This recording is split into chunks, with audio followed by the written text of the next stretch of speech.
అది ఎప్పుడు చేతిలో ఒక అలవాటులాగా అయిపోయింది.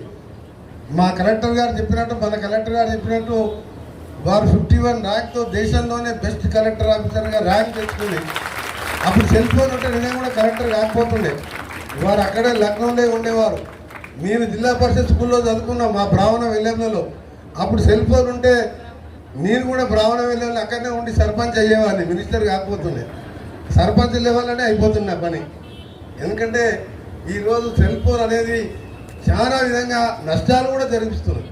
కొందరు అమ్మాయిలు కూడా తెలియక మొదటి దగ్గర ఇబ్బంది పడుతున్నారు. నా దగ్గరికి ఈ రోజు కూడా 2 కేసెస్ వచ్చినాయి. ఇప్పుడే ఎస్పీ గారికి చెప్పొచ్చినాను. అంటే మీరు ఎప్పుడు కూడా మీ భవిష్యత్తు, మీ టార్గెట్ మీది ఒకటే, ముందుకు పోవాలి. ఈ 22 ఇయర్స్ 24 ఇయర్స్ వరకు మీరు కష్టపడితే ఆ తర్వాత 40 years you can enjoy your life with your children and మీ పేరెంట్స్తో ఎంజాయ్ చేయొచ్చు.